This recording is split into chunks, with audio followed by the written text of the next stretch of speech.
All right, we're coming up to 1 minute until show time.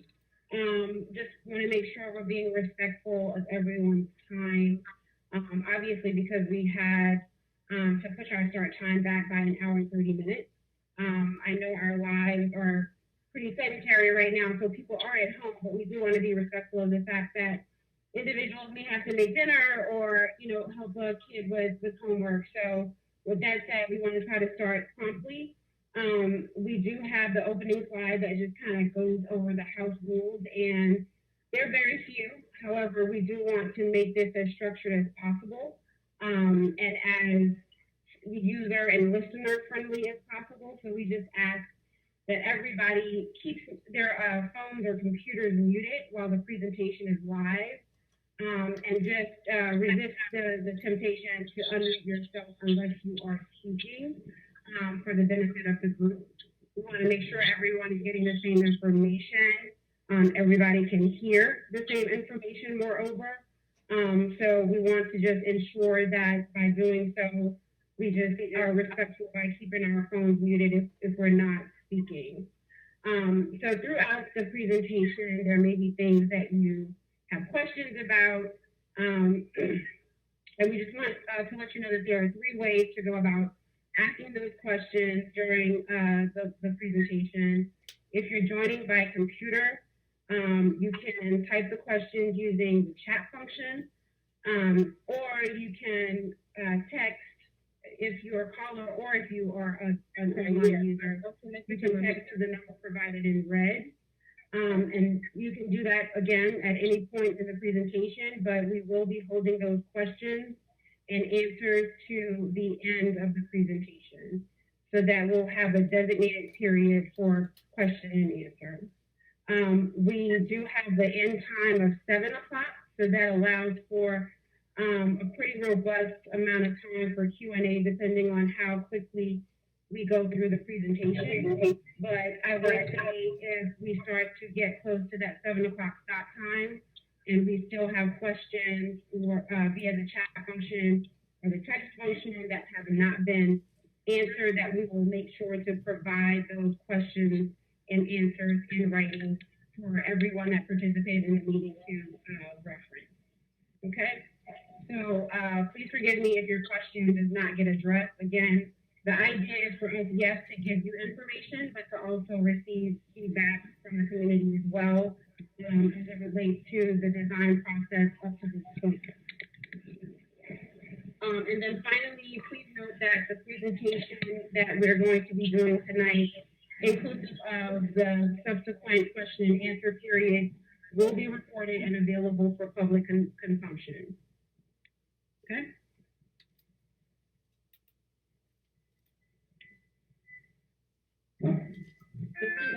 So what we have, what we presented tonight is the 90% design update for the St. Bernard neighborhood campus.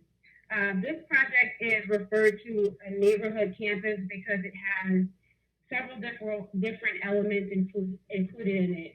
Obviously, there is the green infrastructure or stormwater management component, which is required for the specific grant funding that we have for this project. But in addition to that, we also have more recreational and social spaces that we're creating through this process, which we hope will spur neighborhood revitalization. So this project is meant to be very multi-benefit. Sure, we want to make sure that we are taking water out of that neighborhood and that community because we know how much you suffer in heavy rain events. So we want to make that the priority. But in addition to that, this is about community building, which is why we did this design in collaboration with the community. So tonight we'll be talking about how we arrived at the 90% design and update you on that. And then also, again, we'll have a question and answer period at the end. So this is the team that will be working on the St. Bernard project, represented by the individuals pictured here. And at this time, we'll go from left to right. I'll start first, a little bit out of order. My name is Natalie Manning. I am a representative of the city of New Orleans, and my portfolio of projects is very specific to the Gentilly Resilience District. And I do outreach and engagement around those projects, which the St. Bernard project is a part of that portfolio. So now I'll turn it over to Stephanie so she can speak more about her role. Hi, my name is Stephanie Dreher, and I'm the manager for this project for the city of New Orleans.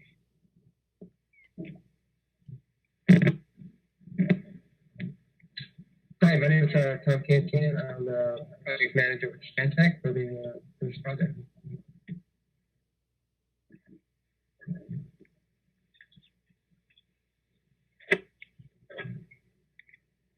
Okay, did everybody get it?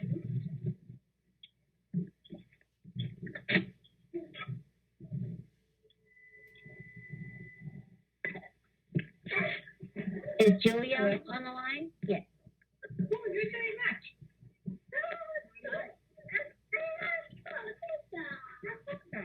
Okay, Julia's not, I don't believe Julie's on the line, but Julia is with IT Change. She's also a consultant on this project doing outreach relating to heat data as well as flooding data. A lot of you are familiar with Julia with the work that she's done in terms of heat sensors and urban heat island effects. So she'll be chiming in when she joins the call. And then Sheila, are you on the line? Excuse me, Natalie. You can all the lines that the speaker can have the mic. Thank you so much. Let's move to 1.3, adoption of the agenda. Do we have any additions? I apologize, Rebecca Fleming. Can everyone please mute their lines? Natalie, I think you can as host. Yeah, let me do that.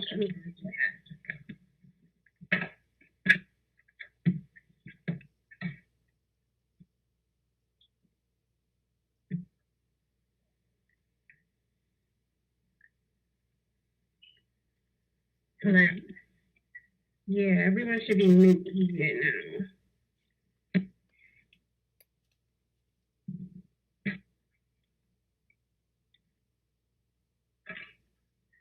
Okay. Can you guys hear me? I can. Okay. Okay. And then we have Sheila. Are you on the call? Yes, I'm on the call. Can you hear me? I can now. Yes.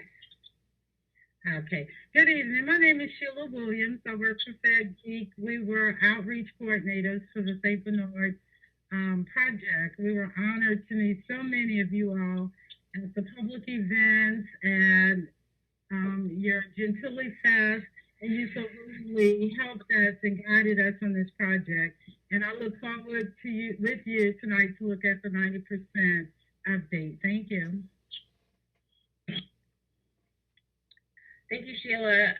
So just a reminder, and I'll just, remind you guys periodically, please mute your microphone, whether you're calling in or online. Please mute your microphone if you're not already muted.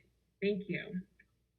As far as the agenda, we're going to go over the background of the project, and then we'll talk a little bit more about the specific goals for the project. As I stated earlier in the introduction, we have been thinking about this as a multi-beneficial project. So there are multiple goals that we plan to achieve with the completed project.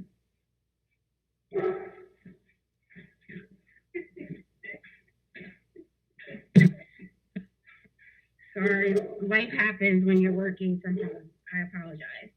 So in terms of that, we also have, we'll talk more about the public engagement that Sheila alluded to, what we heard in terms of the feedback relating to this project, and also give an update of where the project is currently at 90%. Talk a little bit more about what the schedule looks like going forward after the 90% design phase has been completed, and then open up the line for questions and answers.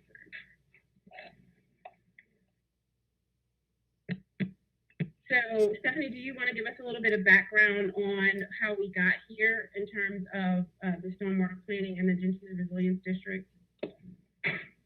Well, as you can see, it started quite a while ago. And so, you know, of course, the city received the $141 million of National Disaster Resilience grant funding through the U.S. Department of Housing and Urban Development. But the city also recognized the fact that they had several other layers of funding streams that have come in the past 15 years.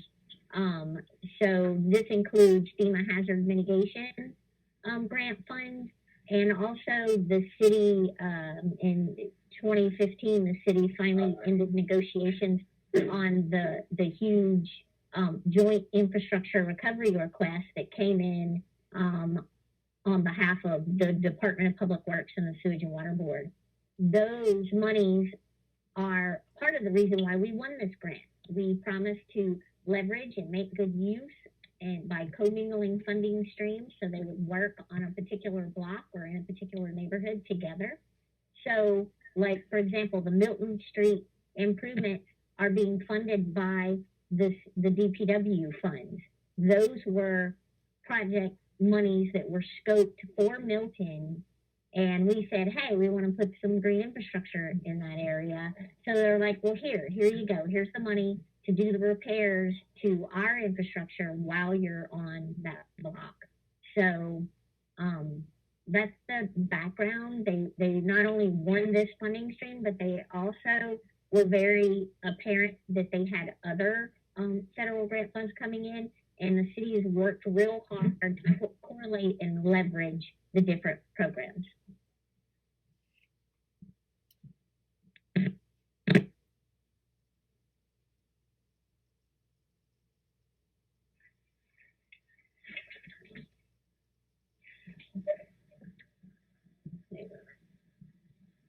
Next slide.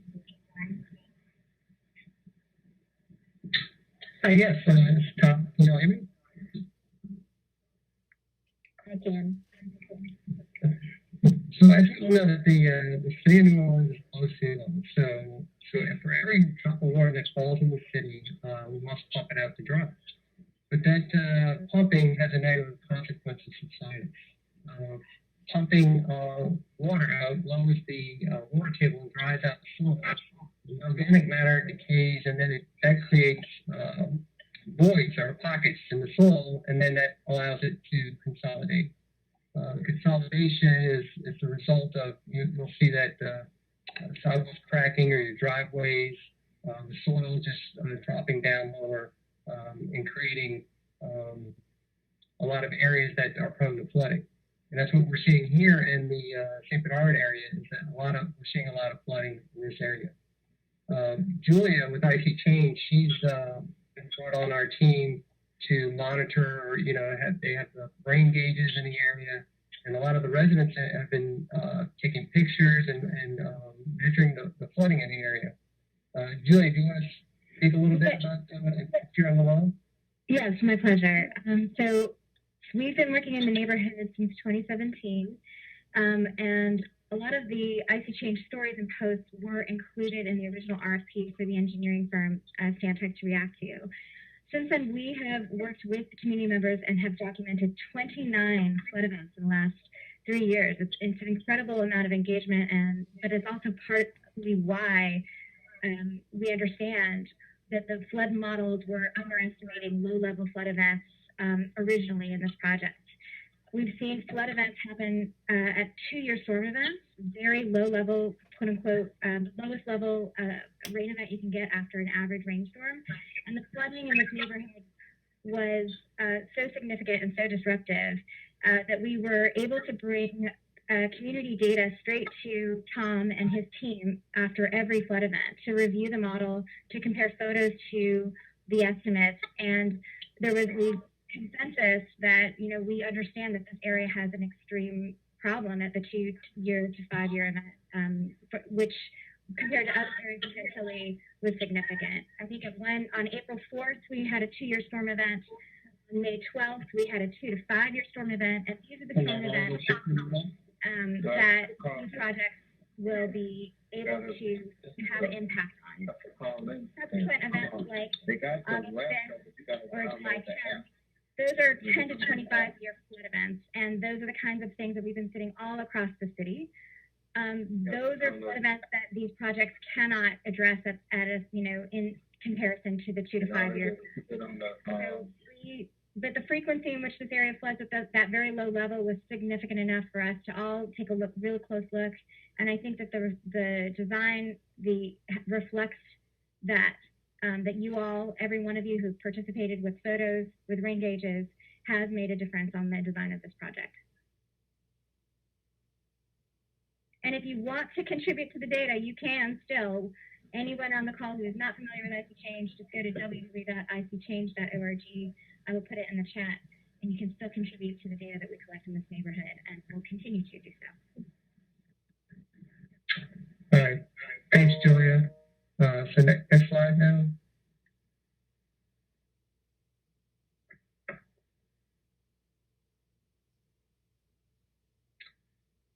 So this is a hypothetical 5-year storm event, 24. So over a 24-hour period, or 5-year storm event, this is what the flooding would look like in the area.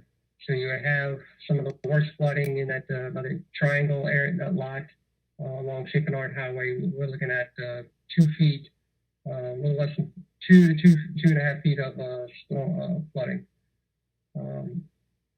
And that's 7.5 inches of rainfall for a 5-year event. A lot of the flooding is along Canton, Buchanan, and Floyd. The biggest reason for the flooding is because of the topography in the area. The area is the lowest of the surrounding areas. So as the drainage system becomes overwhelmed, the water will seek its lowest level, and then it would pool in that location.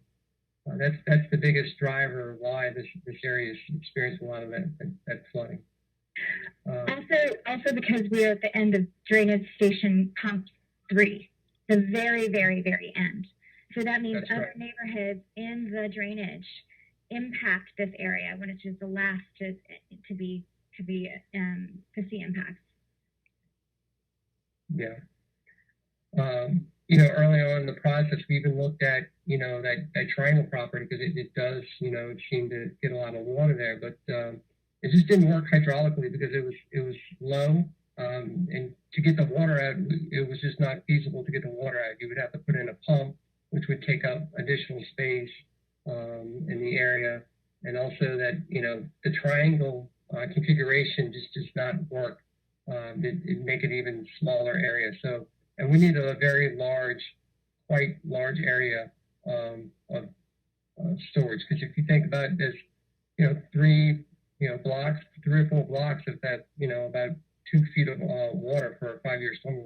That's a pretty significant amount of water to store. Go to the next slide.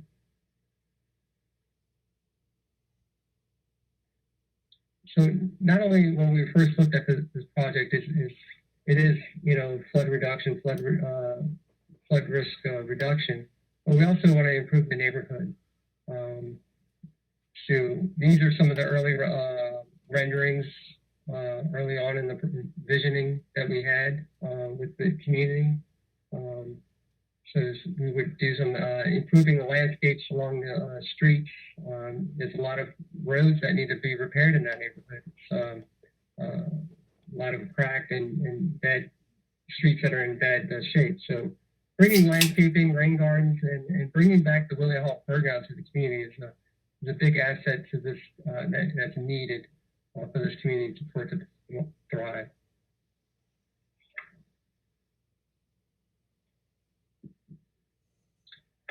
And it's part of the HMGP grant program. Projects in the Gentilly Resilience District are required to meet certain project goals. These 8 goals here that you see, this project touches on each one of these as far as flood reduction, ecology. We're bringing in new plants, climate thriving plants that, in shading for heat island. You see public health and with increasing people to come out, get outdoors and exercise on the track. We also want to, put in a park for people to gather and for community. And as far as the heat island effect, I see change with Julia. She's putting out heat sensors. I don't know if you've seen some of those in the neighborhood. It's measuring the heat coming off in the community. Julia, you want to talk a little bit about some of the things you were doing out there? Sure. So we have heat sensors on Cadillac, on Milton. We have some heat sensors measuring shade trees. That's that blue line A4 right there. We see a significant difference. From satellite data, we know that this particular area is a urban heat, hotspot, if you will. It's hotter than other areas of the city of New Orleans. We also know from demographic data that there is a higher incidence of underlying conditions like cardiovascular disease or kind of respiratory issues, diabetes, things that, when combined with heat, is particularly worrisome. So the combined aspects of recreation in the neighborhood, plus the potential to bring some cooling aspects to the neighborhood, is a significant benefit.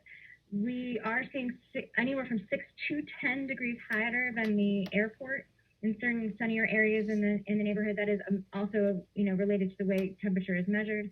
But what was really important and really interesting is seeing that in addition to shade being an important factor for keeping the neighborhood cool, access to breeze is actually just as important, if not more important, particularly at night. So when we talk about planting trees or doing any kind of greening of the neighborhood, we are recommending to Stantec and the city that breezeways be considered. Trees that have shade, that also allow for breeze, or have cones, so pine trees, cypress, natural trees that you see on the bayou, really do give you the benefit of both breeze and shade. And we are also collecting stories about heat in the neighborhood to sync with these sensors, and we're going to be doing that for the rest of the summer as well. We've talked to people like Miss Ida, who had a heat stroke in front of her garden, in front of her house. These are things that we want to take care of, like our neighbors and friends in the neighborhood. We want to make sure that people know when it's hot and that the cooling benefits are generated. Milton Street is one of those streets that does not have any trees on it. Particularly, it is a main thoroughfare to get to Spiders, as well as the bus stops, as well as being a main thoroughfare for getting to the park. It is not an area that floods. I have seen that in the comments. We have noted that as well, but it is an area maybe that could benefit from greening and shade trees.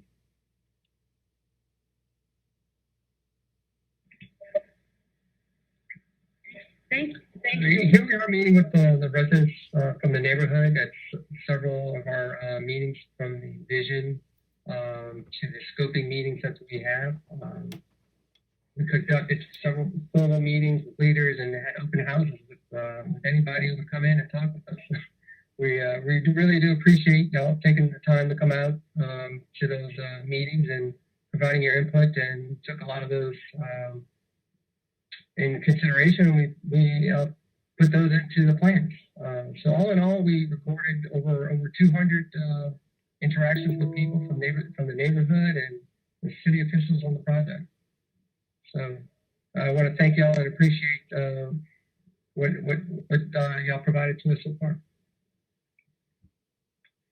Excellent.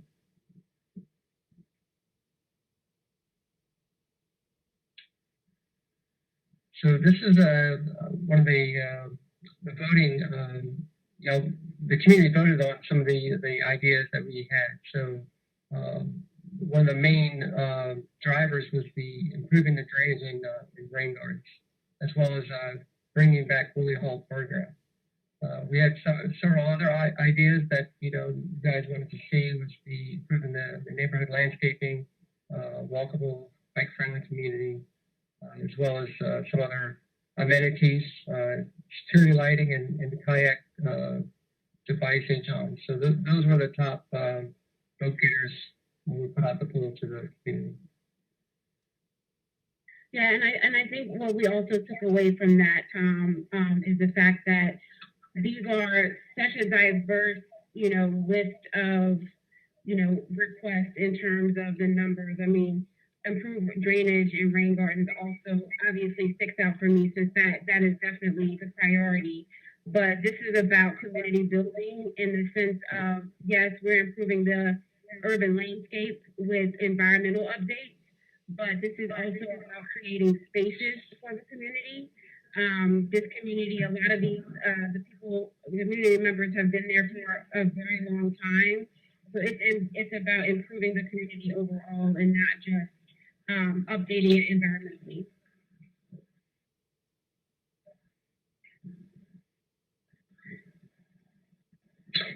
So this is a graph here of the street improvements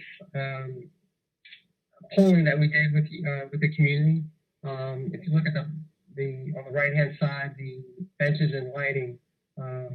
I spoke with a lot of the community members, and a lot of them had concern with the lighting of the fields, and they didn't want lighting to shine down into the neighborhood and through the windows. So we took that into consideration.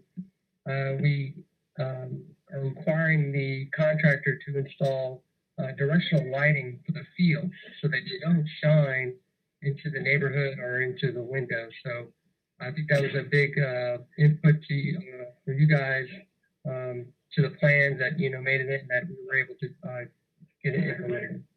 Yeah. Someone who has a particular need.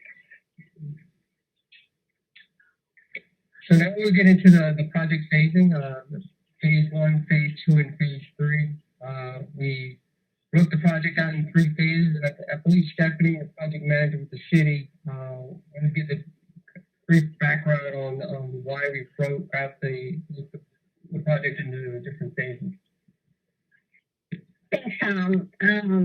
Yeah, the mayor came in, the mayor's office with consultation of her executive team, decided that to widen the number of contractors who can bid for these projects, the prime contractor required the city to split this design into 3 construction phases, as shown here. These packages each have projected construction costs and bonding thresholds that can be reached by a wider variety of contractors, like small business, minority-owned, woman-owned, service-disabled, veteran-owned businesses as prime contractors, not just subcontractors. The lower bonding thresholds that we'll see will also just Louisiana Economic Development Fund and the city's Build NOLA Mobilization Fund.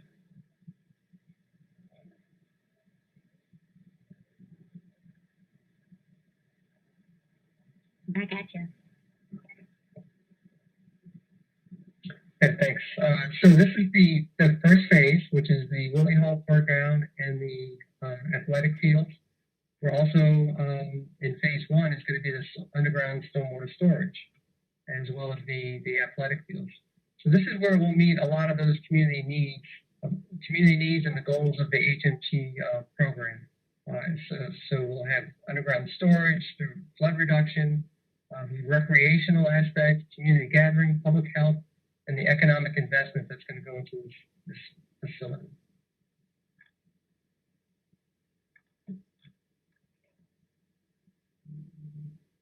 So for the underground storage chamber system, it's going to be located underneath the baseball field and the football fields.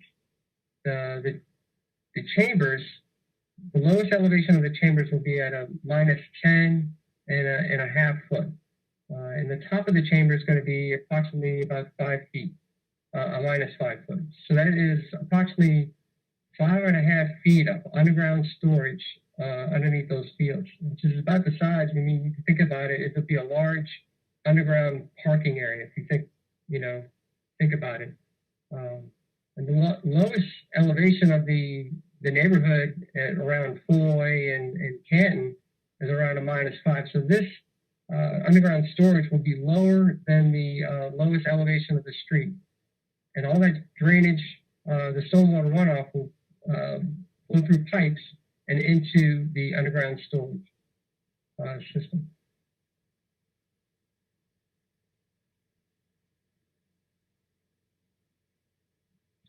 So the area is about 4.2 acres of underground storage. As I said, it's located underneath the baseball field and the football field. Store up to 5 million gallons of stormwater, which is about 7.5 Olympic-sized pools. It's quite large. And it's going to be one of the largest underground storage chambers systems in the region. I can't think of another one that's larger than this one at this time. I'm so proud about that, especially with all the people who posted pictures and data about it to get to that point. And the expansion of the storage. Yeah. Pretty fantastic. Yeah, we initially had a smaller size footprint of the underground storage, but we nearly tripled the size, knowing that we really had to do a lot more storage in the area to make significant impacts in the runoff. So this figure here, the one on the left, is a flood reduction benefit for the 5-year storm event. So you'll notice about a 1/2 foot along Canton, Boy, and Buchanan of benefit in that area. The graph that you see on the bottom right is a hydrograph. So it shows the difference between the existing and the proposed. The red line would be the existing HGL, which is a fancy word for saying water surface elevation. And the blue line would be the 5-year water surface elevation. We're reducing not only we're reducing the flood level, but we're also reducing the amount of time, the duration for this event. And this is for the 5-year.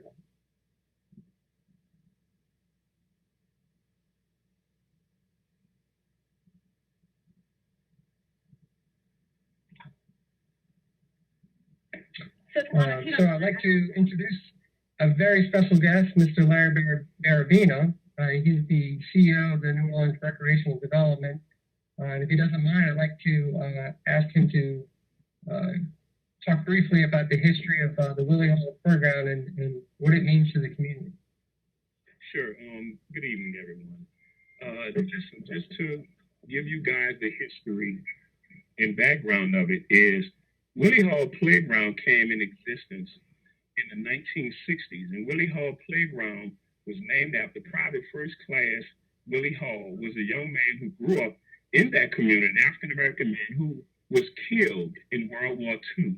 And the neighborhood found it fitting to request the city to have that playground named after him. Now, give you a bigger history lesson.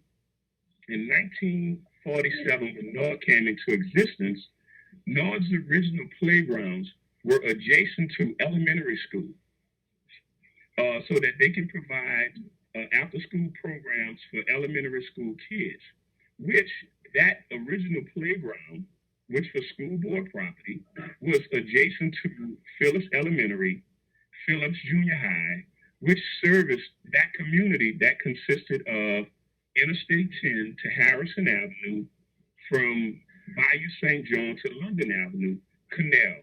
So imagine that's a wide range that persons were able to attend those schools.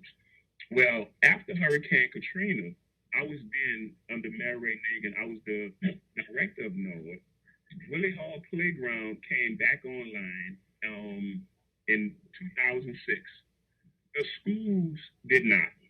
Willie Hall Playground then consisted of a concessions building with restrooms and storage. It also consisted of a covered basketball court. It had high mass ball field lights, baseball backstops, and etc. Willie Hall Playground today still exists because of the resilience of those parents, those volunteer coaches, and the community members. That playground in 2010, the school board leadership then, and the McDonald 35 alumni decided to take the land and redevelop it to the McDonald 35.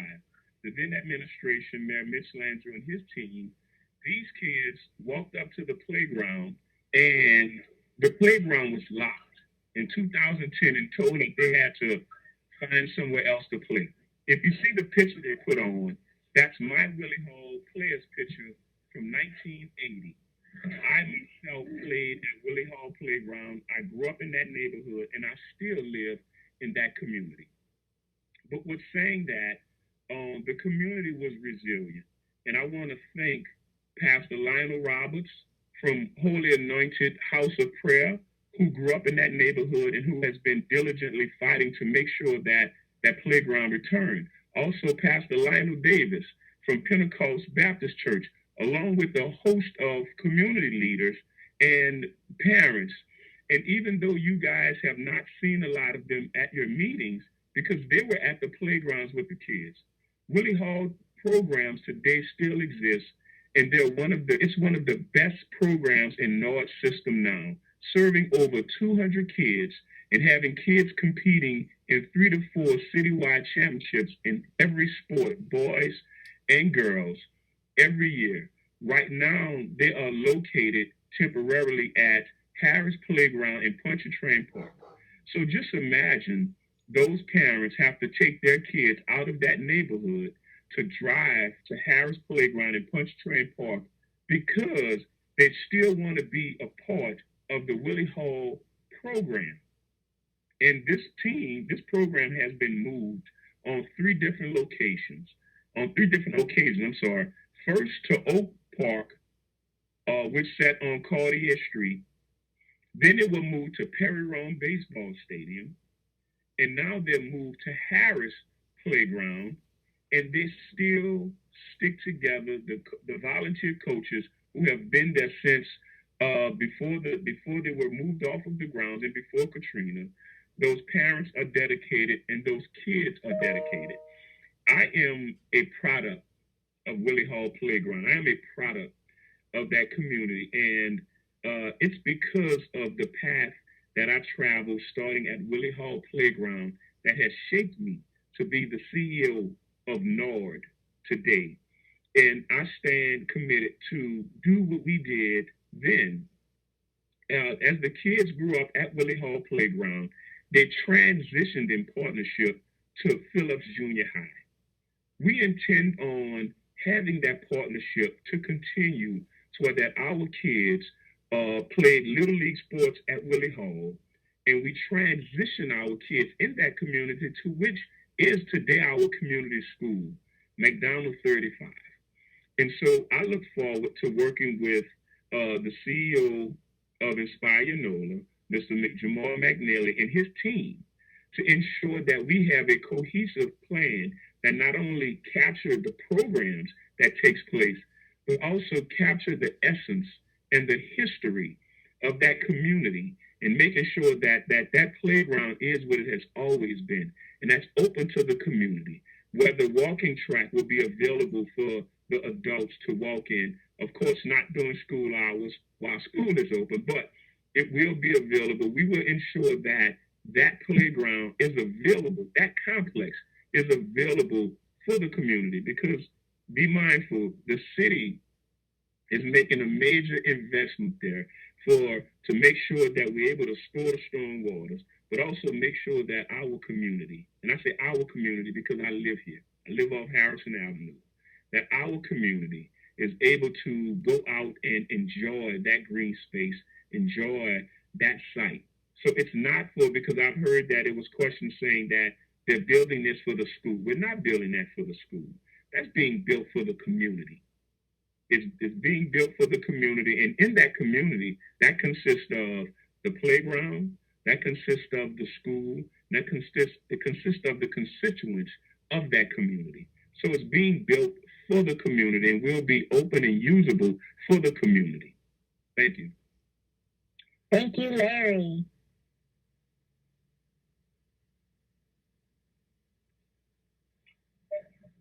I get fired every time I hear that. Sorry. No problem.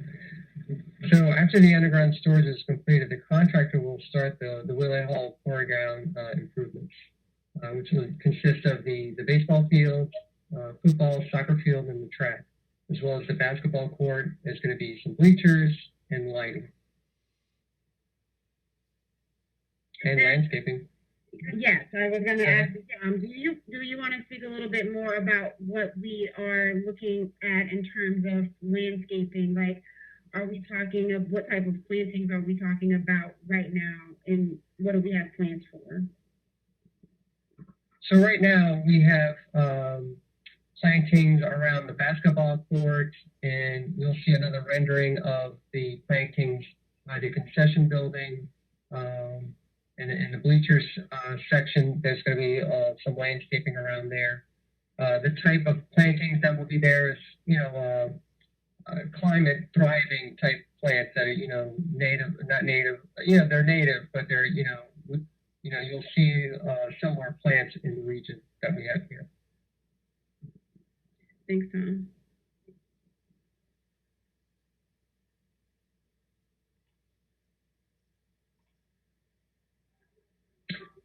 Phase 2 consists of the multi-purpose recreational support building.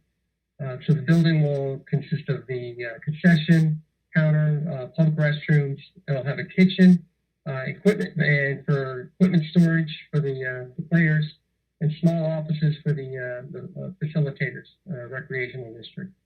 The design is similar in concept to the other North facilities around the city. The next slide, you'll see a rendering of what the building would look like, the recreational building. Yeah, and I just want to kind of emphasize the points that Mr. Barbino made, as well as speak to the point that Tom just also made. Like, this is intended to be for community use. This is intended to be a multi-purpose space to support the recreational aspect of this project. So in terms of the size and the scope of these, I mean, it has come to question the amount that we are spending on this particular feature of the project. So we just want to make the point that this is intended to be a community amenity. And in terms of the amount that we are spending for this facility, it is, very comparable to other more facilities that are similar. So it's not a grandiose budget in the grand scheme of things. I know it may seem as such, but it is important to know that this is not just going to be a glorified concession stand. It will be an amenity that will be available for everyone in the community. How much is that? It's built to commercial specifications, not residential. And Natalie, if I may chime in again, this is Larry. Let me be clear on a few things. Nord, we have concessions and storage facilities at all of our active playgrounds. We're building one now today at Lafitte Greenway that might be the same size as this, or double, and it's within the same guidelines as it relates to the budget. We just completed one at McHugh Playground. However, what you're seeing, for those that's new to the community and on this call, this is actually something that's being returned to this site, because there was a concessions and restroom and storage building that was there. And as I indicated, under the previous administration, and under the previous administration of the school board, it was decided to demolish those properties, and the community fought. For those you guys don't know, again, the Pastor Lionel Roberts, the Pastor Lionel Davis, and those community folks fought with the administration and school board to ensure that something returned. So what you're seeing will be in line with Nord have at all of its active playgrounds, and it will be managed by Nord, the same as the rest are at Nord playgrounds, to ensure that when the kids are out there, when the constituents out there, that you have restrooms available, you have water available, and also it's a revenue generating source with the concessions so the community can support those programs by creating booster clubs to help generate revenue for those teams. If any of you guys have kids and you're at Lakeview or any other playgrounds, you do understand the value of a concessions and restroom facility. So I just wanted to make sure that we were clear that, you know, this is in line with NORD bills at all of its facilities. And it will be managed the same as the other facilities that you see at any other NORD facility. Thanks for that, Larry.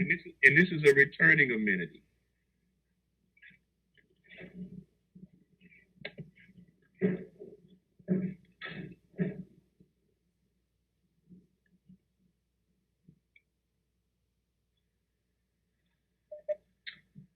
So phase 3 includes the park amenities and the green infrastructure improvements in the neighborhood.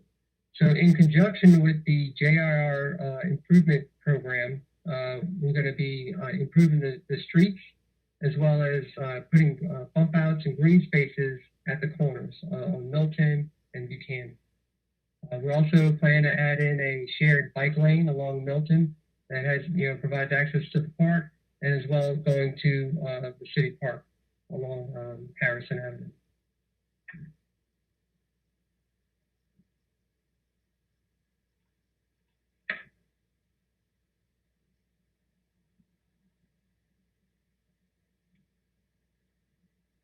Go one slide up now. So with the rain gardens.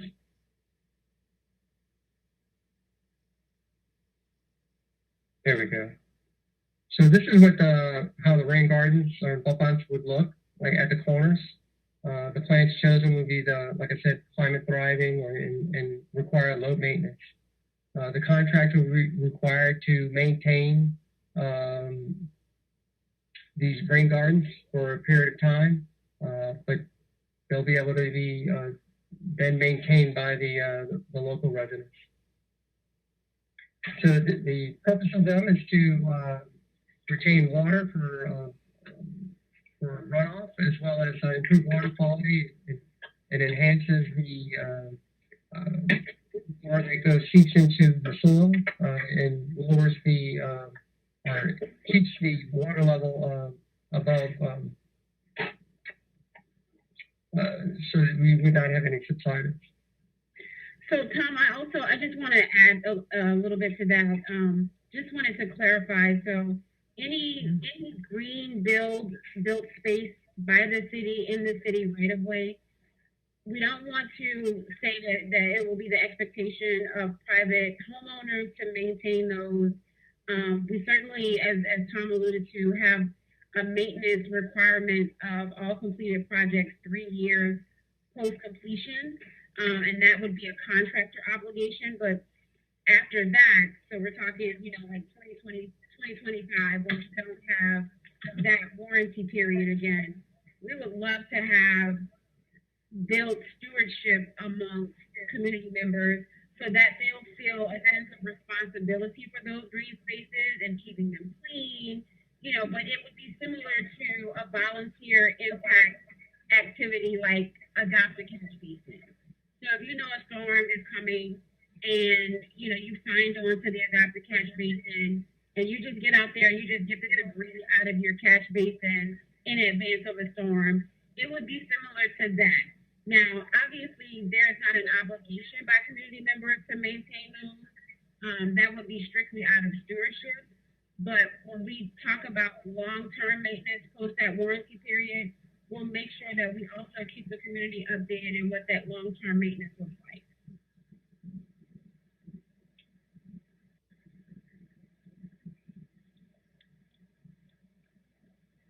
Thank you, Natalie. So this is the part of the phase 3 park improvements. These were some renderings that the public has seen so far. And these are just concepts at this time, still working through these. There's still considering the walking bike trail and kayak boat launch, event lawn, and of course the kids' playground. we'll plan to add in a lot of the landscaping features. You see a lot of the trees in the area. We definitely would like to see that implemented. If you're looking at this this rendering here, this is a more realistic view of what it would look like to scale, and you can see there's a lot, having a lot of the trees in the area provides that shading to lower the heat and provides a nice place that people can gather. And Tom, what I get from this rendering, and please, I just want everybody that's looking at this rendering to understand that this is a vision and not exact how it's going to look in real life. However, we want to come obviously as close to this vision as possible based on what we've heard from the community and based on that feedback. But the whole idea and the whole concept of what you see pictured in this rendering is to bring the community closer to the natural element that is already, you already live in really close proximity to the water, to the bayou. So why not enjoy it socially? Why not enjoy it recreationally? Why not have something that you would see in other areas of the city in your neighborhood so that you don't have to travel somewhere else in order to enjoy those amenities because you have them within walking distance of your community? You're going to see a lot more community outdoor activity, people riding their bikes, people walking their dogs, people just enjoying nature because it's so close to where they, live on a regular basis. And I think it's important for us, for all of our communities, to have that same equitable opportunity to have access to those natural resources while at the same time providing the environmental benefits. So it's just something to keep in mind when you're talking about this project or thinking about this project. Anytime that you're trying a new approach, people are going to have questions and concerns, and reasonably so. But I'm just asking that we just all kind of keep an open mind about the project. Sure, if you have questions, ask them.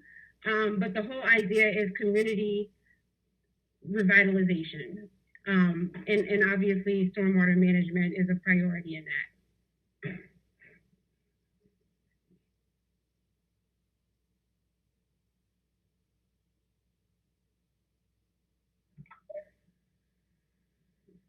So here's a snapshot of the schedule.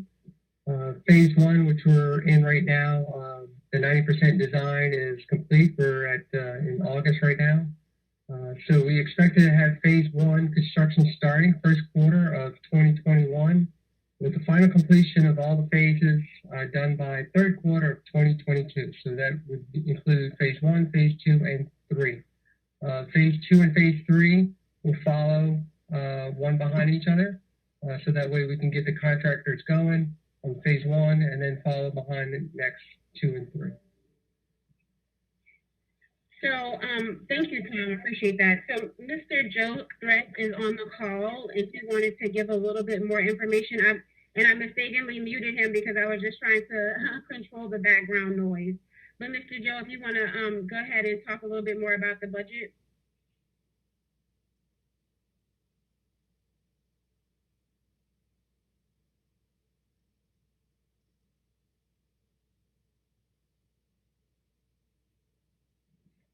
I don't know, maybe he's on mute. Okay, so Mr. Joe, you can jump in if you get off mute. Okay, Natalie, can you unmute him from your end? But I don't see the name for him. I just see some of them are just numbers and not names.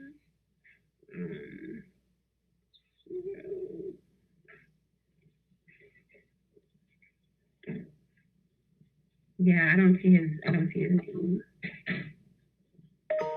Okay, so we'll move forward, and if he is able to give that information, then he can chime in. So at this time, we're going to close out the presentation. Thank you so much for your patience. I saw that the chat function was really lighting up with a bunch of questions, and we're eager to get that Q&A period started for you guys. So this is just going to be for further information. Obviously, you could have been anywhere in the world, well, at home virtually, but you chose to be here with us tonight, so we appreciate that.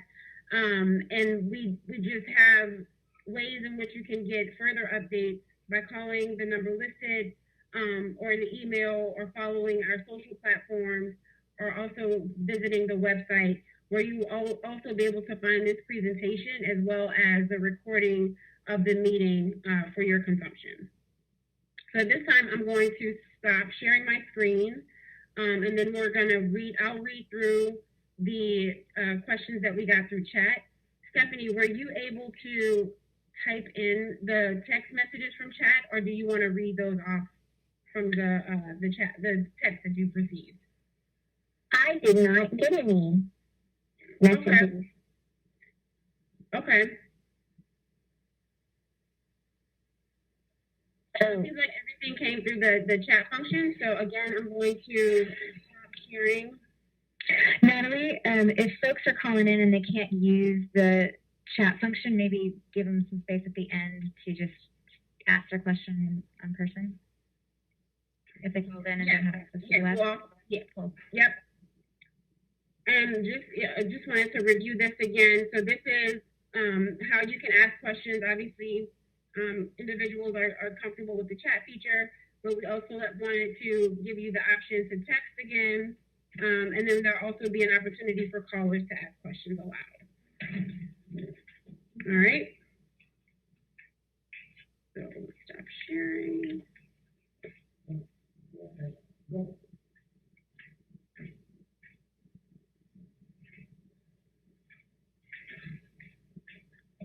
All right. Okay, so let me pull the chat function up.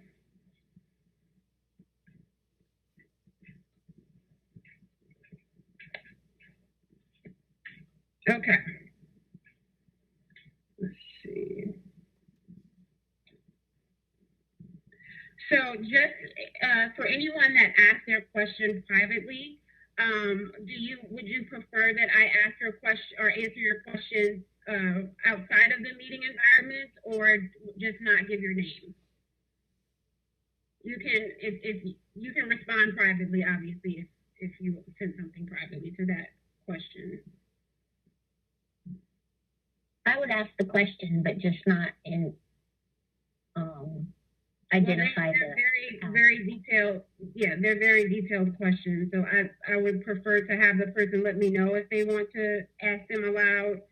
But I'm going to quite a few of them. Let's see.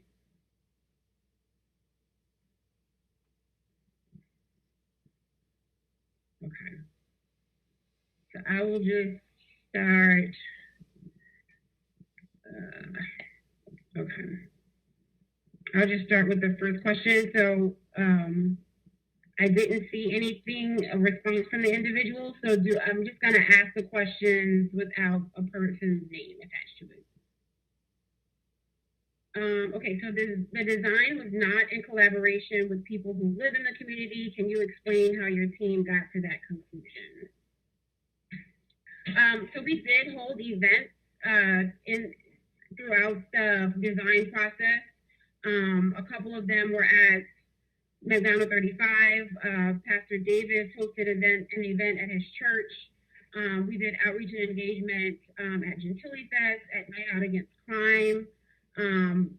So we did do it in collaboration. I mean, the whole idea was to do that in collaboration with the community. So those are the events that we held in order to get that information out.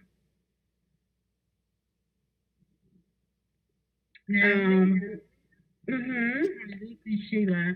We also went door to door June of 18. We did plan workshops. We did the Gentlewood House Community Fair. We also held workshops at the 60% Design. And we also met individually with people from the community. So, unfortunately, we could not touch everybody, but we went throughout that community in terms of neighborhood engagement. And also, if I could chime in, they also took insight from Nord, who serves the community on a daily basis, and Nord gave input, and also Nord provided input as it relates to what the population that they're serving, as it relates to the sports programs, and as it relates to the community from Willie Hall and also what they wanted, and those persons are community as well. So they might not have touched every individual community member, but they have touched community in a large capacity as it relates to the host of different community events that they hosted, the different gatherings that they attended, and also through NOAA as a vehicle with communicating with the youth and the parents and families they serve. Thank you. So I'll move on to the next question. The proposed retention field is the highest area in the entire neighborhood. Water cannot flow upward. And I think, Tom, this is probably a question for you in terms of technical scope and design. So water cannot flow upward, and as such, neighbors are getting flooded out. To begin with, here are the issues that I have with the most recent proposal. So do you want to address that first? You said they said the go ahead, I'm sorry. Hey, yeah, Natalie, I kind of went through that in the slide presentation about how that the underground storage chambers are lower than the street elevation of the lowest area that floods. So there are underground pipe networks that go to the underground storage. So there's a pipe that goes along Canton to Cadillac, and then there's pipes that go from Cadillac down towards Milton. And we pick up all the most of the drainage or the drainage that goes along Cadillac. There's also another storm sewer system that goes along Floyd. So it connects to Cadillac and then back to St. Bernard.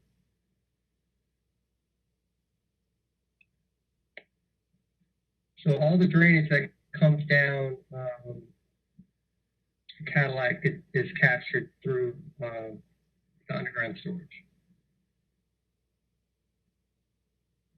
Okay. Dan, just to clarify something there. So we're using the catch basins that are in front of your house in the street, and we are piping that underground into the storage units.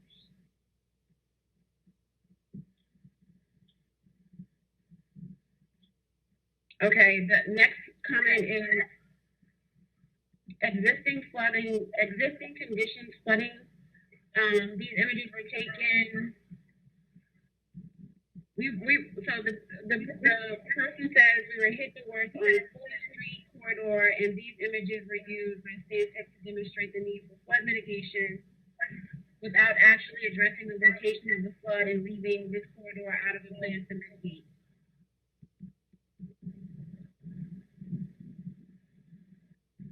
I guess it's more of a comment than a question. The next comment is this water heat map shows that the areas that are most impacted by flooding, yet are the actual areas that are not to be remediated. All right, any response to that? Okay, so the proposed rain gardens are in corners that do not flood on Milton.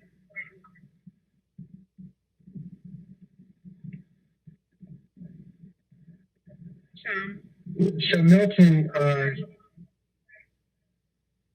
yes, Milton does experience some flooding, but so what we're doing is we're capturing water that would normally go down towards the area that floods. So capturing that water before it gets to the area is a benefit to the flooded areas.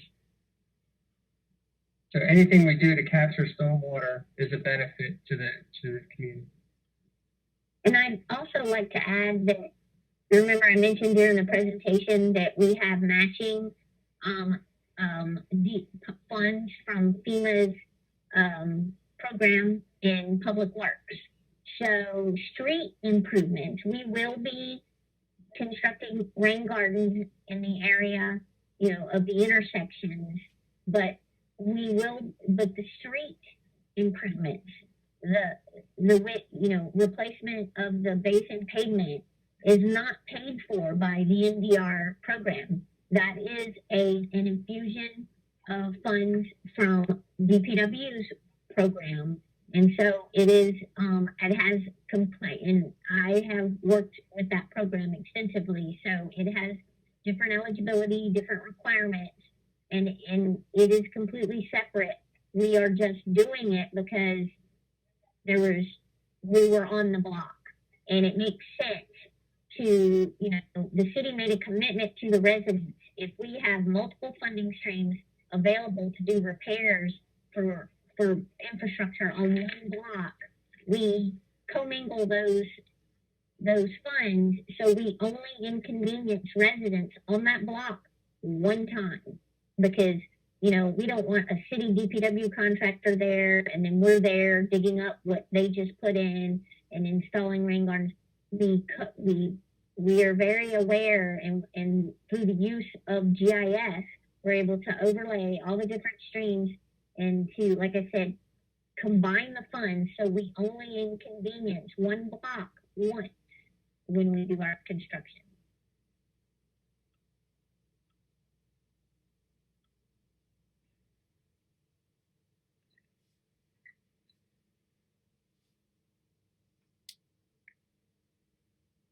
All right, if I could chime in on the rain gardens that are in areas that don't flood.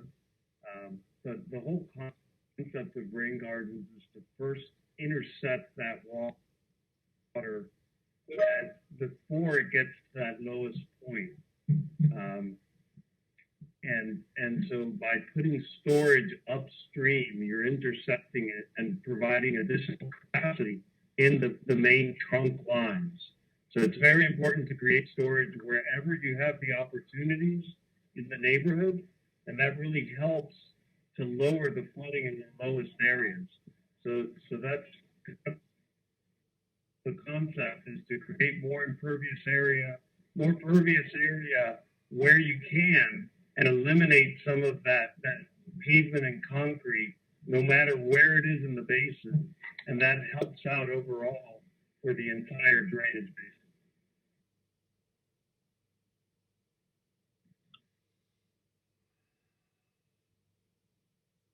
Dave or Tom, can you speak to the concern about taking the higher ground away, which is where some people park during heavy rain events?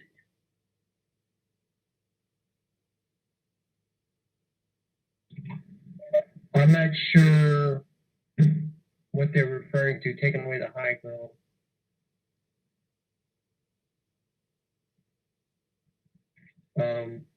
If folks are talking about the triangle, it's the low ground, and that's where we've seen a lot of people parking.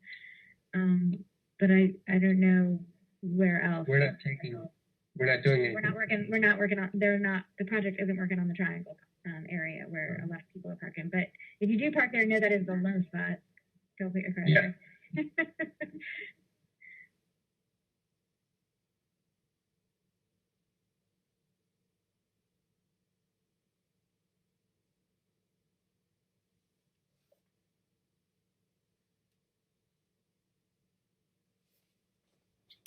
Natalie, you're muted. Oh my gosh, thank you. And I was talking a lot. So the next comment is, the recreational area was never approved by the neighborhood.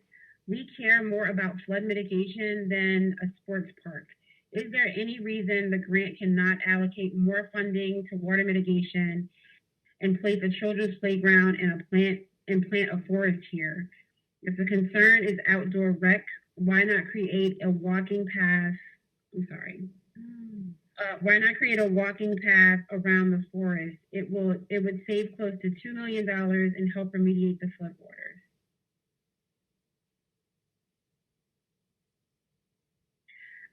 I would just say, from a flood reduction standpoint, we do understand that is the priority, and not only the priority, but the concern. I mean, I don't live in the neighborhood, so I don't necessarily have to deal with, having cars being totaled out, and just having high anxiety whenever there's a heavy rain event. I can tell you though, even although I don't live in that neighborhood, I am a New Orleans resident. So if I don't live in that neighborhood, I still have to traverse flooded intersections in the same way to get my kids home from school or to get home from work. This was, pre-pandemic, obviously. So I feel your same anxiety and feel your same concerns about that. But I will say that this project is intended to do that, yes, but to also, again, stress the point that this is about the entire community. And I know that we can't make everybody in the community happy all the time, but we hope that the goal of positive impact on the community is a shared goal. And it's not just limited to a few residents. So we want to make sure that everybody benefits from this. Obviously, the environmental impact is paramount, but everybody should see a community benefit from this.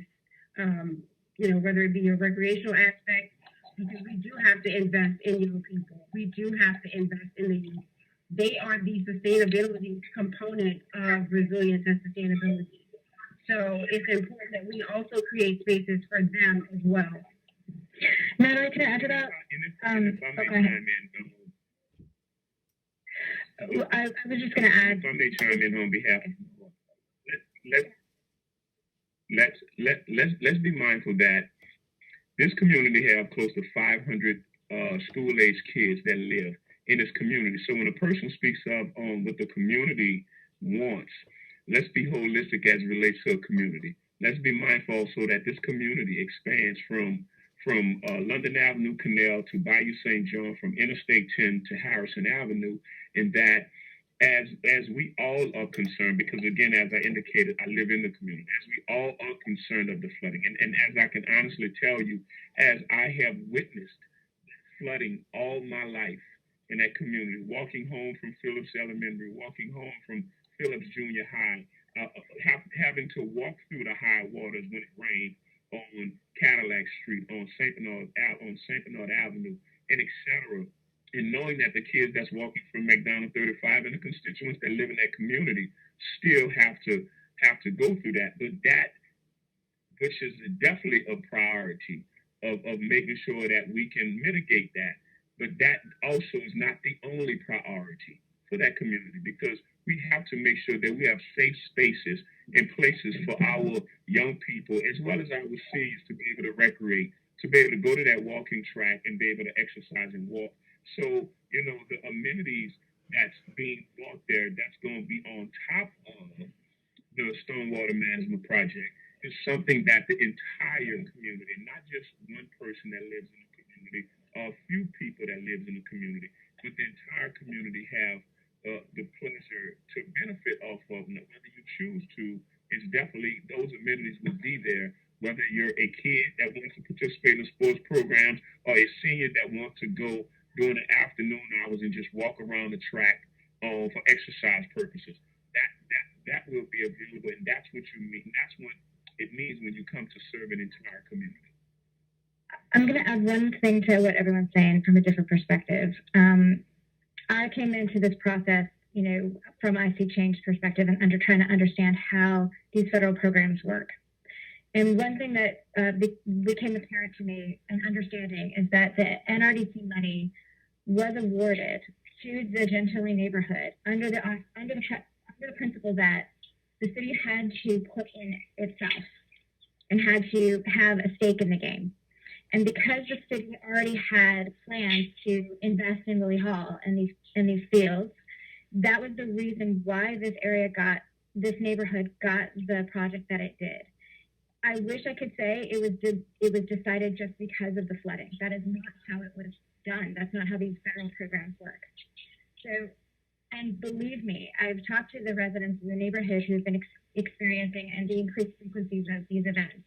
The older people whose children have moved away because their cars have been flooded, and leaving them alone, which is not what we want in our community. So what these projects are going to do is reduce the flooding from a 2 to 5 year event. It's a significant, huge deal. The stormwater under the fields would not be stored if the fields weren't being redone. And I'll add to the idea that one of the things that's a little humbling about all this is understanding what the limits of flood mitigation really can be. When we get into a 10-year storm event, that's a $700 million project. That's sea level kind of investment. And it doesn't buy you that much. So what this neighborhood is getting is a significant reduction in 3 to 5 year events. But beyond that, then we have to start talking at a different level about how we manage to live with water in our neighborhoods in the city of New Orleans. The benefits are multiple. There's multiple benefits from this work, but I want to make sure that the folks who are concerned about flooding understand that even I have understood in collecting the data and understanding what we can and cannot do in these spaces. If that helps. Thanks everybody for that input on that. So there are a couple other questions for the person asking that reference a specific page number on a document. So because we don't have that in front of us, I'll skip those and I can answer those in the document that I referenced earlier in the meeting. So I'll just go to those that aren't as specific. So the next one is, this is a budget issue. There are concerns with misappropriation of funds regarding building a concession stand that costs 5 times the average home price in the neighborhood. There appears to be extreme negligence on the budget side of these plans. This portion of the grant I have forwarded to the FBI for further review.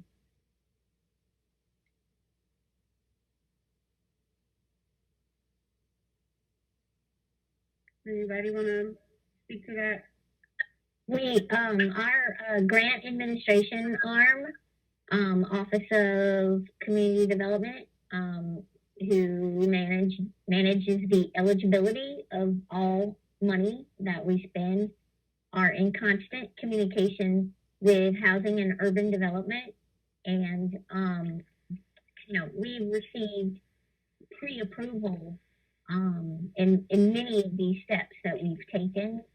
So there is transparency. There is, I myself, even though I'm a civil engineer, I spent the last 2 decades working large federal grant programs. I'm well aware of 2 CFR procurement guidelines.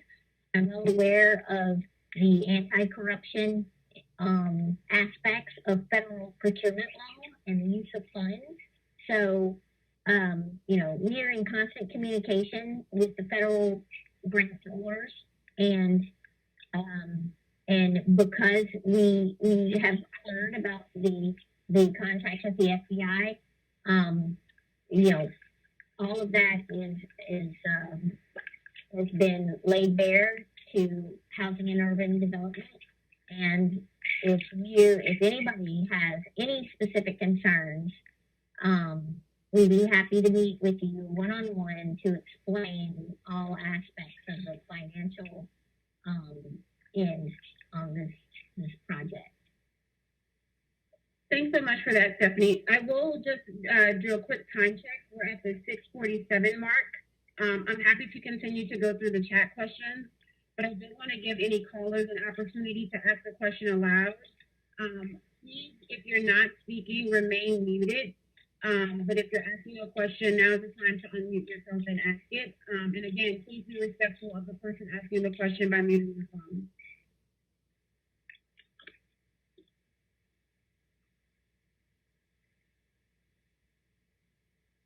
I see a question with my name. Stephanie, will the piping and catch basins be replaced as part of this project? Right now, our scope of work for the streets are to replace the basin pavement, and I don't know. I'm assuming that Public Works there is a roadway project that's starting now in this neighborhood, and it's the number of it is RR165, St. Bernard neighborhood, and they will be performing roadway repairs on many blocks, way more than what we're doing. We're dealing with 7 blocks that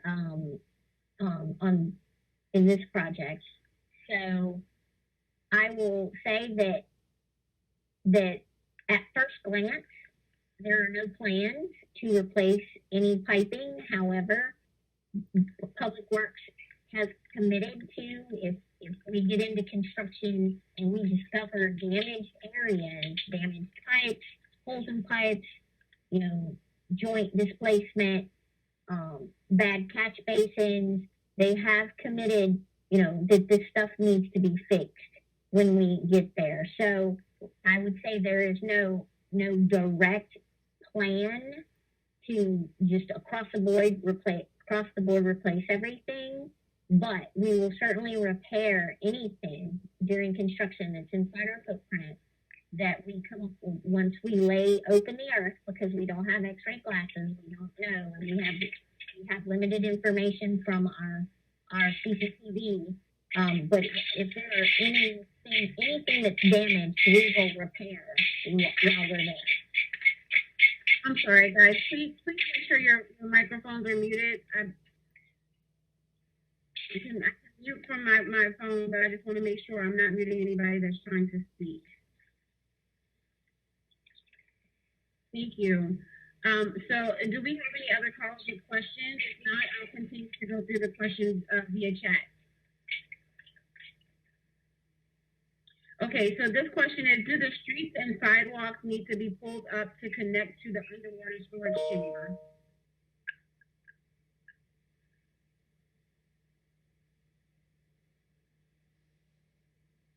Hey, Natalie, I can take that. So most of the work will be done within the street itself. So some of the street, as you're putting the rain gardens, that will be taken up.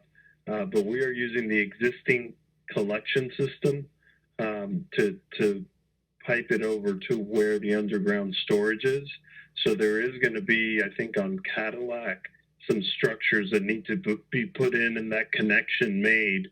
And there are some street repairs that we're doing around the areas where we are doing the rain gardens, but there won't be a whole new piping system that'll be placed there. So there will be some impact to the streets, especially in the rain gardens, and some of those tops to those catch basins will be replaced as the rain garden system gets incorporated into the drainage system.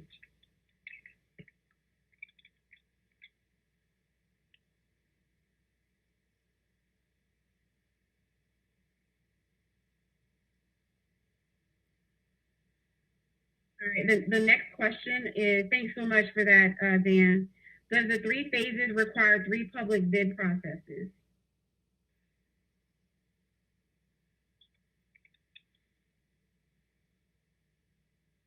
Yeah, so Natalie, I think the answer to that is yes.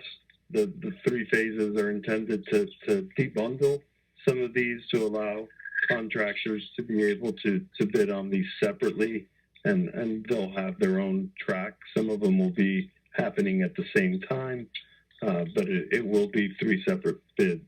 Stephanie, you can correct me if I'm wrong there. No, that's absolutely right. They'll be staggered, approximately 60 to 90 days apart. The different lettings are divided by work type. So say a contractor wants to just focus on the vertical structures because that's his gig. He can bid on phase 2, and he doesn't have to have any involvement with phase 1 or 3. So, and we also stagger the lettings, but we'll essentially, once all of them have been let, we'll have 3 contractors working at once, which will shorten the construction schedule as a whole.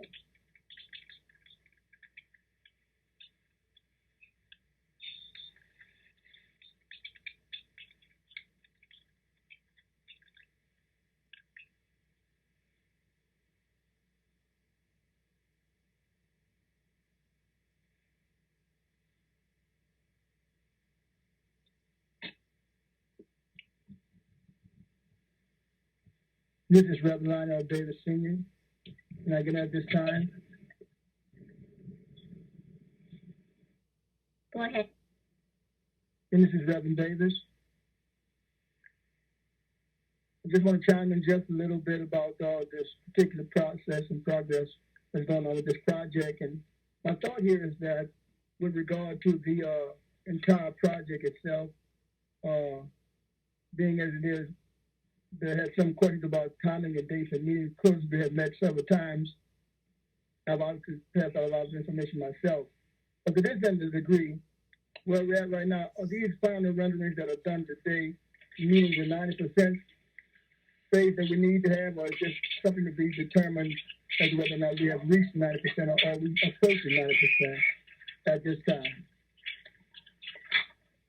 We are at 90% plans for phase one, working towards completing the plan set and specifications and the rest of the construction documents to begin the bid phase in the last quarter of this year, which begins in October. The other thing is with regard to filtering factors of debris from catch basins, I heard you say that the community should access some of that point to be responsible for some of that. Does this pump allow a filtering process to go through before water and trash goes into the pumping system itself? Is there a filtering process, Dan, Tom, can speak to that? Yeah, the filtering process. Yeah, I'll let Stan Tech, Dan or Tom handle that about what happens as far as water quality.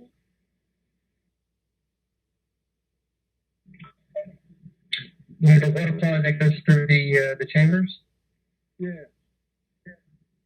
So yes, there's a weir, and also there will be a screen on top of the weir, so any water that flows into the chambers will be captured with that screening and through the weir. There will be additional secondary weir in the piping system of the saltwater chambers. In addition to that, then there's filter rock all throughout the entire chamber system. So in between those large chambers, there's filter rock, filter stone that the water will pass through as it slowly dissipates from the system. So the water exiting will be a lot cleaner than the water coming in. And that will be pumped to where? To just retention spot? There will be no pump. Okay. The water, So just retention. no pumping. Okay. Just want to make sure that the community is clear about that that's not just water that's going to pump back into any other facets of the community. It's actually pumped out of the community. Sorry, all gravity. It's actually pumped out of the community into the retention, what we want the community to be aware of. Is that right? The filters down to the pump and to the retention area, and that's where it holds at. The community be more comprehensive as to the fact that it does flow downward into that system, not that it sits above the system. You're correct. It will gravity flow, and no pumping is involved with this system. Just one last thing, and I'll be out of your way. Of course, we've been involved ever since day one. To thank Larry and all of y'all for gathering together the community as much as possible today. We've got more input today than we've been having for the last 2 years. That's not a negative, that's just a positive. But this particular part of the project, if you can just give us a clear numbers amount of how much this project is worth for the entire St. Bernard area and the components of each particular piece, especially this Woodall piece, 35 piece, numbers-wise.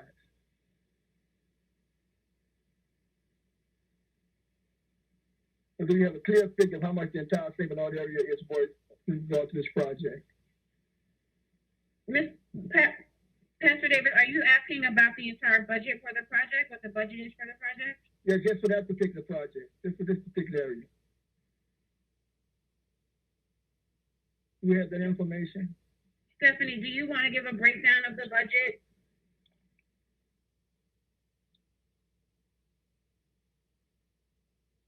Yes, I'm pulling up the file right now. Mm-hmm.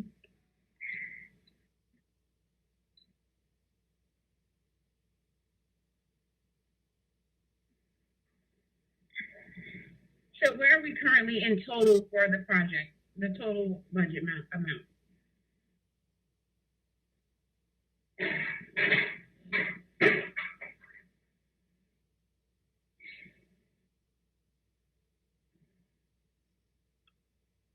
If it takes a little while to do that, we can always come back to it. I just want to try to get a layout that, sounds like a lot of money, but it's really not a lot of money when you look at the entire work scope. It's in place here. There are all other projects going on in that area at the same time with the city and DPS and other, DPW and other people. You can just listen to that, they can hear this. Thanks, Pastor Davis, for that input, and thank you for being included and making sure that you are a voice in the community for the efforts that we're making. So we appreciate that. And while Stephanie works with getting the budget and the breakdown of that, did you have any more questions to close out your portion, what you were inquiring about? Well, yeah, those things that are there in process with water retention plants being planned, and I think that we need to have some plants that's conducive to this humid area that we live in, trees that will survive and not just rot away. But they can also retain water for a long time. I think the low area that they're talking about on St. Bernard, that triangle piece that belongs to the Fawn and Bush American Nursing Home that does not belong to the city. So that would have to be something that's worked out with those folks as far as building up that land. Also, the other little spot might have been the neutral grounds that were redone, but not a lot of surface dirt put on them that they could have access higher ground to park upon. So, but that triangle belongs to private property. So that's kind of a snag right there. That's right. I also, to address the parking, I believe some folks were concerned about access to parking at the high school during a flood event. I don't believe these plans are taking away parking lot areas at the high school. Can you confirm that, Tom and Stephanie? That is correct. The parking lot, there's no impact to the parking lot. Okay. Parking lot, we'll see the parking lot. So there may be some, with the school being there on high ground, that residents may want to park back there, but then have to walk through water to get to the car. So we can eliminate some of that thinking that triangle belongs to, or the city. It doesn't just belong to private property. We can't actually have cars parked there because that's not something that we have control over. So again, in the interest of everyone's time, I'm just doing a time check. We are past the time. We're at, I believe, 1 minute past time. I'm happy to stay on and continue to read through the questions. For anyone that wants to stay on and wants their question answered, I will say that you can certainly do that. But if you want to drop off, this information, the presentation, the recording of the meeting will be available on our website. So if you would like for that to be emailed to you instead, you can also provide an email address to me privately or to the group, whichever you are comfortable with. And then we can have those questions also sent to you, or questions and answers sent to you in an email as well. With regard to the maintenance, I know that we could not get Mr. Joe Threat on the call, but he did email and said that the city is committing to budget funds for long-term maintenance funding after the initial warranty period for the contractor. So this is a commitment by the city for long-term maintenance, and it involves multiple stakeholders within the city, like Public Works, our group, Sustainable Infrastructure, Parks and Parkways, and we are on the, being required by HUD, to develop metrics. This is why Julia's worked so hard to capture pre-construction data, because we will be capturing post-construction data, and we do have to prove that this works, that what we're doing, and there's lots of data in other areas, other locations that have proved that interventions like this work, but that doesn't matter. We still have to collect the data that shows that, stormwater improvements, quality improvements, and things like that. So that is all part of the long-term maintenance plan, is not only to maintain, but also to make sure that it's doing what it is designed to do. And to that point, if you are on IC Change, thank you for all of your posts of data. If you are not, please join us in terms of documenting kind of what matters to the community when these events happen, as well as the impacts of heat, not just flooding, but heat, flooding, road conditions we've documented. We have documented catch basins that we know are backflow in and out of and needing, repair that will be part of the, the road repairs and improvements. But also, we define the environment as the natural environment, the built environment, and the social environment. So our community experiences and stories are just as important in the design process as the data. So please join us on www.icechange.org or on your phone apps. We've been doing a lot of the data gathering, but we anticipate being more involved in engagement going forward in terms of the other kinds of aspects of the built environment, including the phase 3 study. Thanks, everyone. So I just wanted to start, I wanted to take a few more questions via chat as well. So the next question is, what is the physical connection of these projects with the bayou?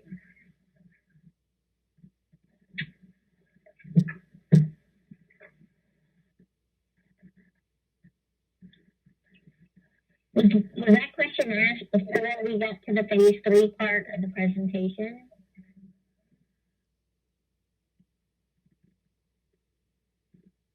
What are you saying? What are you asking, Stephanie? I'm sorry. You would ask about how does this connect to the bayou, right? That's a question from chat, yes.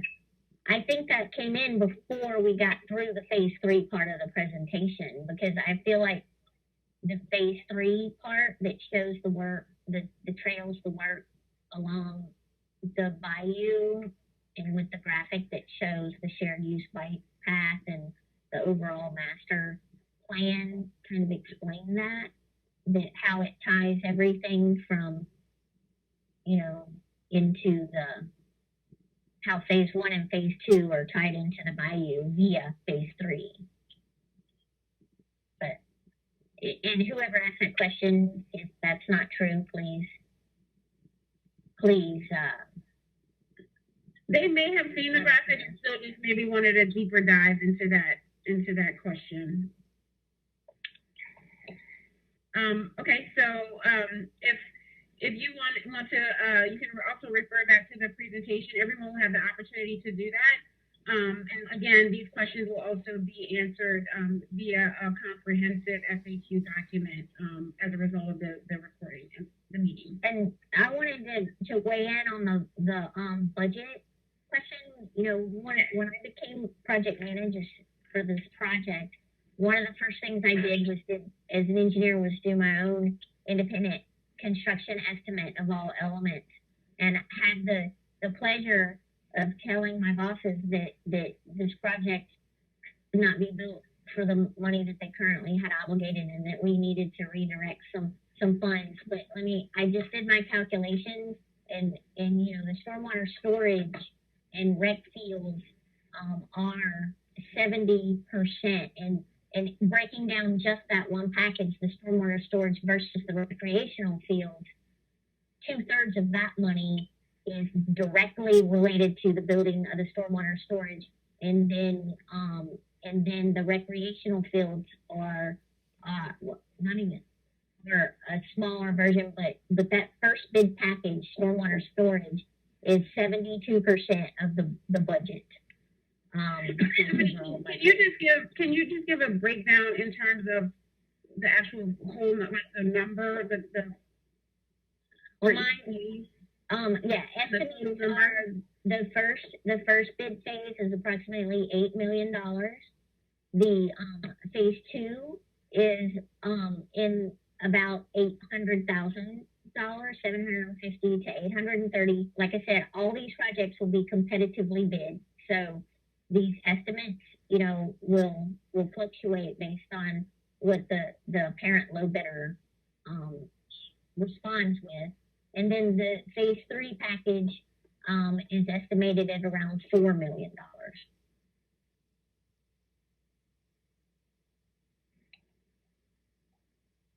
You're on mute. Thanks for that breakdown, Stephanie. So what are we looking like for the total project budget with all phases?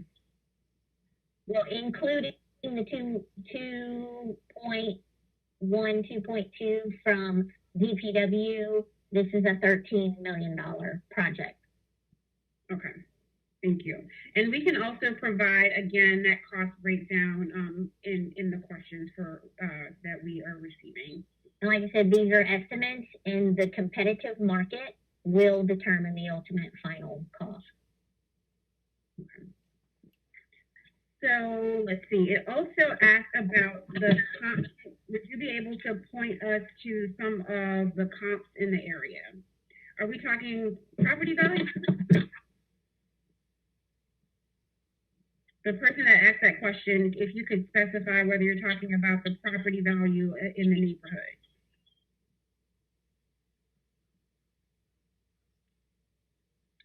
And that is also in connection with the question that says, why does this building cost 4 to 5 times our home cost in the area?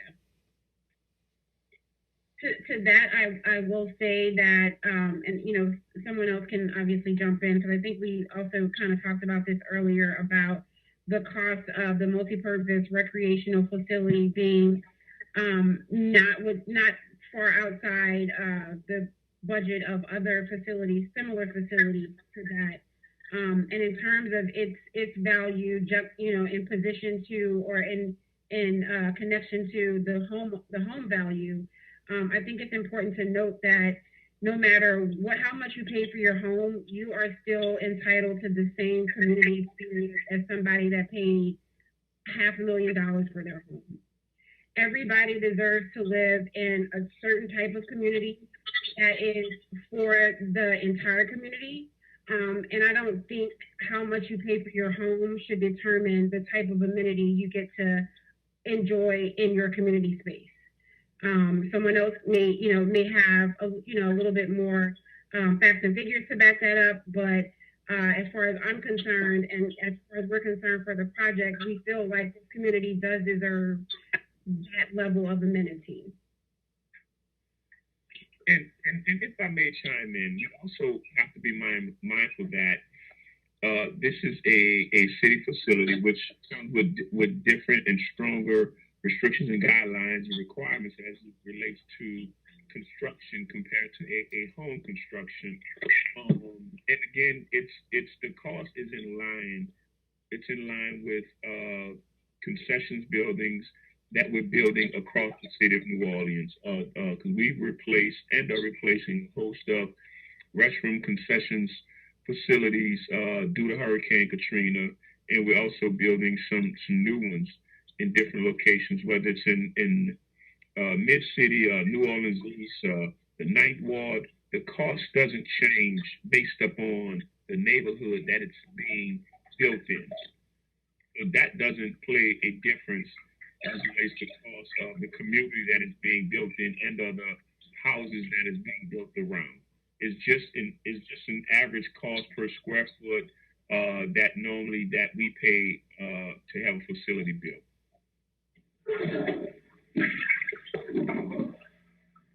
Thanks, Larry, for chiming in there. The next question is, will the catch basins be replaced as part of the project?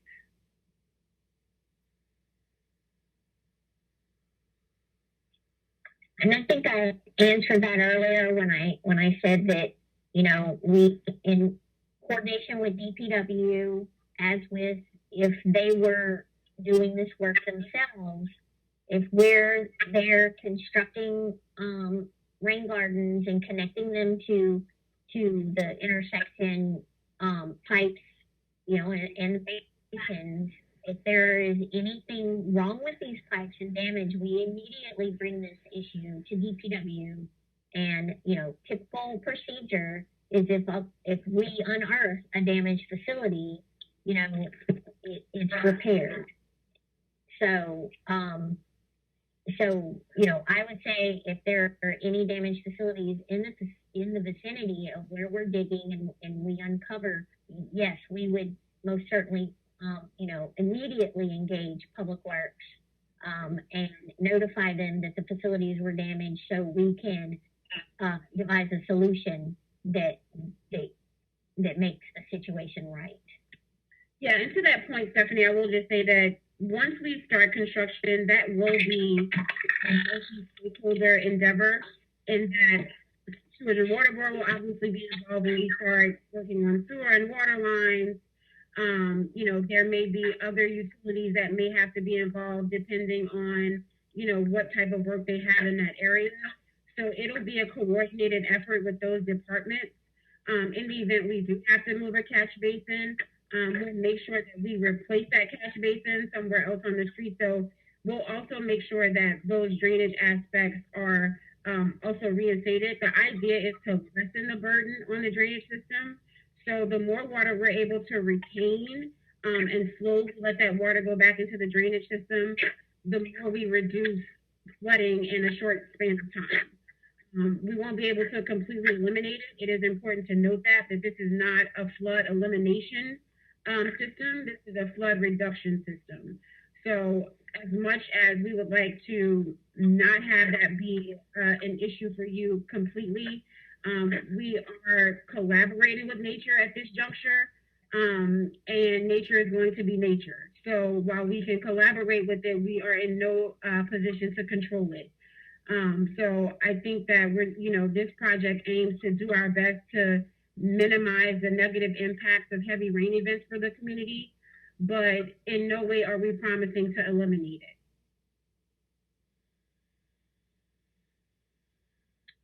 The next question is, what happened to the bridge connecting the community to City Park?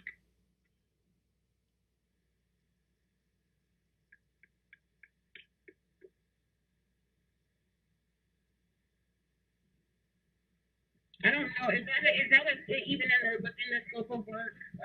Someone, Stephanie or Tom? That was originally in the grant application, but that was cost prohibitive. We can build what we can build.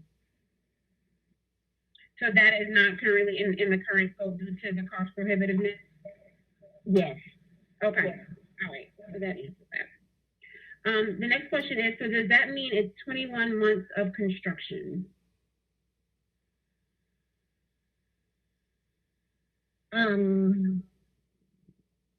Yes, but not necessarily 21 months in each phase. It's just 21 months between the beginning of phase 1 to the end of phase 3. So you won't see, at some point there will most likely be all 3 contractors working, 2 of which are completely on the grounds of the old Willie Hall playground area, so out of public right of way. And the third project will be the one that will involve street repairs and green infrastructure installations on 7 blocks. So, but yes, the program is 21 months total, but not any one contract is going to run that long. Okay, thanks, Stephanie. Does the underground storage impact the flooding in Columbia Park?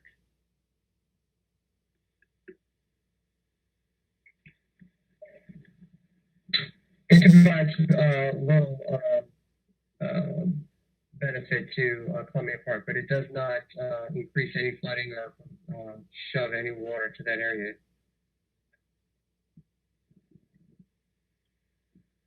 Okay, so it says, with the design team having only met with the Sewage and Water Board for lessons learned, that is counterintuitive to normal project planning. Can you explain what lessons learned were a result of the most recent meetings?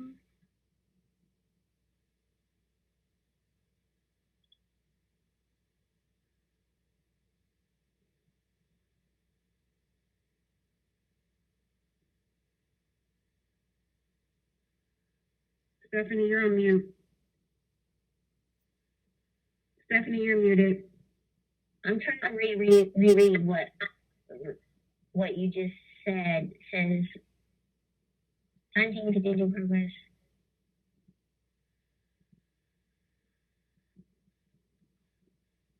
I'm not. Design. So the designers are meeting to gain knowledge of lessons learned in previous underground chambers construction projects in the local area. Consultant is creating a plan to transition to virtual. And can you explain what was the result of the meeting with Sewage and Water Board? We met before our consultant made the official 90% submittal. We had a meeting with Sewage and Water Board engineers and the superintendent and the environmental administrator to show them this project and get their comments, from their perspective, with the point of and the goal of making this a better submittal when we submitted to the greater group of stakeholders in city reviewers, city and Sewage and Water Board reviewers. So as far as lessons learned, that that relates to the previous, because the underground storage chambers that have been built in the city, there's very limited real life examples. So this is something that the city is just getting into. So we want to make sure that whatever issues they ran into during construction, like for example in the Hagen Lafitte project or anywhere of that we take those into consideration, and that that we learn from the challenges that they faced during the prior construction projects. Does that answer that question? Thanks, Stephanie. Okay. So let's see. Can you explain in detail how the water gets from the low point of the triangle to the storage area?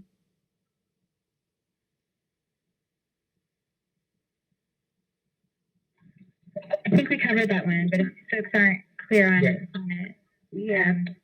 let us know. Or I'm happy to explain it, or Tom is happy to explain it offline. All right. As explained in the presentation, planning for this area began in 2013. In 2015, the City of New Orleans submitted a phase 2 concept to the federal government with enough detail so that a grant was received and funds allocated. If the city was able to submit a proposal that was detailed enough from soil removal, hydrologic, architecture, labor. If the proposal was this detailed, why is it taking until first quarter of 2021? How is this an acceptable timeline?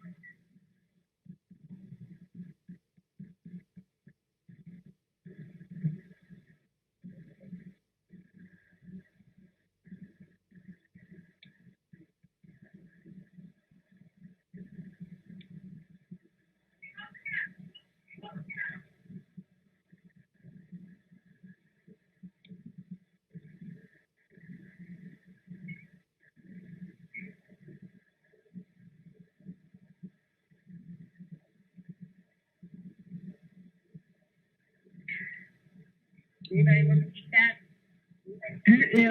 Part of that also was that we were not awarded the grant for this NDR project until 2017. We were awarded it, but we didn't receive funding for that grant until 2017. So there are a lot of paper dragons that need to be slayed in order to get to where you get to with grants. So as much as this is about managing actual projects and designing and constructing actual projects, there's a lot of behind the scenes paperwork that is kind of a hurry up and wait type of situation. Certainly not excusing any delays in the timeline. Some are, unforeseeable. Unfortunately, fortunately, we do have $141 million with which to work, but there have been delays that have prohibited us from moving forward in some stages. And then in addition to that, this project is different in that we are doing it in connection with, in collaboration with the city in terms of the design process as a requirement of the grant. So that took a little bit longer than, say, us coming up with a plan and then presenting it to the committee. Does anybody else want to add anything to that? Question. We are now at 7:24. Just in the interest said, the 7:30 mark will be going into hour two. So I think we should probably come to a stop at that point. I think we can take one or two more questions from the chat. But again, we can make this information available in a succinct document that has all of the questions, concerns, and answers in one document that we can present. If you're comfortable sharing your email address, do so in the chat function. You can do it privately to me if you don't want to share it with the group. We'll also make this information available on the website. So I'm going to take a couple more questions. From what I was taught about green infrastructure, you want to build retention upstream of the wettest areas so that the water never reaches the lowest areas. Is that the principle incorporated? Yeah. Is that the principle incorporated into the design? The design would flow from upstream.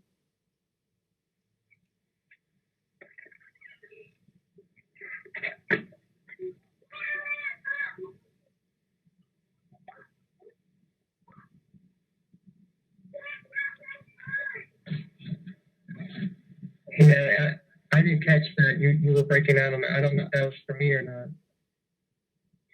I mean, I think it's something that we address. It's about the retention of. So I'll reread it. From what I was taught about green infrastructure, you want to build retention upstream of the wettest areas so that the water never reaches the lowest area. Is that principle incorporated into the design? The concern would flow from upstream.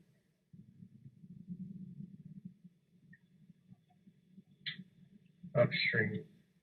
We're not building anything upstream. The water flows towards the detention basin.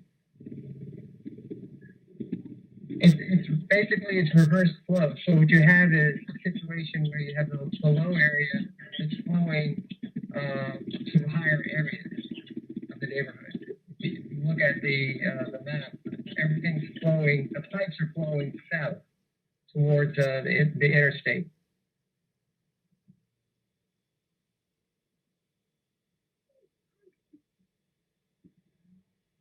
So I'm going to just take up two more questions and then we're going to close out. The funding of these programs under appropriations of the Act must be expended by September 30th, 2022. How do you expect to meet this timeline given several delays?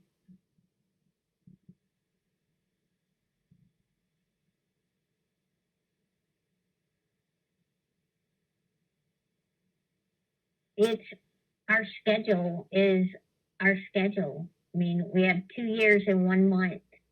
We'll be entering the bid phase at the end of this year. And, you know, if you want a copy of the project schedule that shows you how, we'd be happy to provide that. But the schedule is the schedule right now. The debundling initiative is actually that's one of the advantages of the debundling is we'll have multiple work activities going at once. So like I said, we're at 90% design. We're entering the bid and award phase shortly. So that's how we're going to do it. We're going to get it done.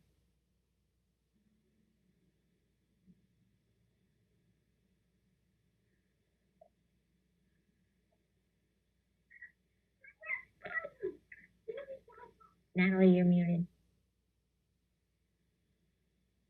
So in closing, I just want to read this comment. And again, I do apologize if I didn't get to all of your questions.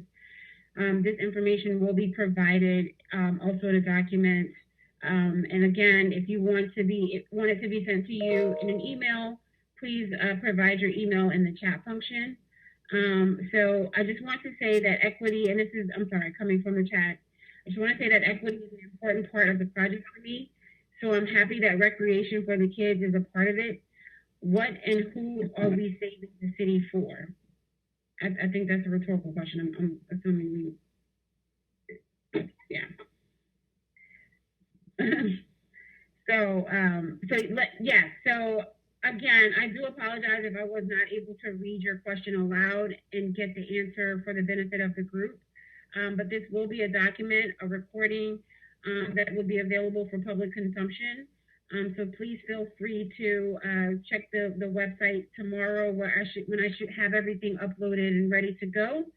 And then if you have any further questions, the presentation also lets you know how you can go about getting more information and project updates. Thank y'all so much. This has been a bit of a virtual marathon. This event was certainly a long time coming. We are overdue in reaching out to the community on these project updates. If anybody feels like they were left out of the process, we sincerely apologize. I mean, it was always the intention for every voice to be able to be heard and not just the loudest. We understand that this community is very diverse. It's families, it's single people, it's young people, it's older people. And we want to make sure that we are designing a project that has all of those people in mind. So, equity is always the priority. Environmental, remediation and reduction aside, we also want to make sure that we are touching the entire community in multiple ways and having them feel like there's a multiple benefit to this project and leaving the community better than where we found it. So, right now we are still in the design phase. It's important to note that because we are in the latter stages of design and are approaching construction, that the construction phase is when, you lose friends. So, that is when we are going to be kind of being disruptive of your daily routines by possibly having to have some street closures or having to reroute traffic or things of that nature. So we just ask that right now at this point, you start to kind of wrap your mind around that. We'll do our best to make sure that the negative impacts during the construction phase are minimal. But obviously, you can't eliminate all the inconveniences of construction. So thank you in advance for understanding that. Thank you for your attention to this matter. Thank you to Julia from IC Change for the tireless effort that she's put in with all of the data that she's done and so many lives that she's touched in this area for the project. Thanks for Stephanie Dreyer, who's the project manager. Stephanie is very detail oriented, so as you can tell, she's really concerned with the minutia of the project, and thankfully so, because it's not an exciting thing to be embarking on sometimes, but it is complicated. So I also want to thank the team of Stantec. Tom Cancian is going to be the project manager, so he's the lead on this project, and he facilitated most of this conversation. Thank you, Tom, for that. Also, thank you, Dan, who's also on the call from Stantec. Thank you for your input as well, Dan. Anybody else want to say anything in closing before we wrap up the call?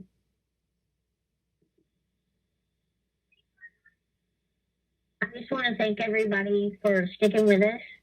And even though I'm probably one of the newer members to the team, it's like I said, it's my job to bring it home, and that's what I intend to do.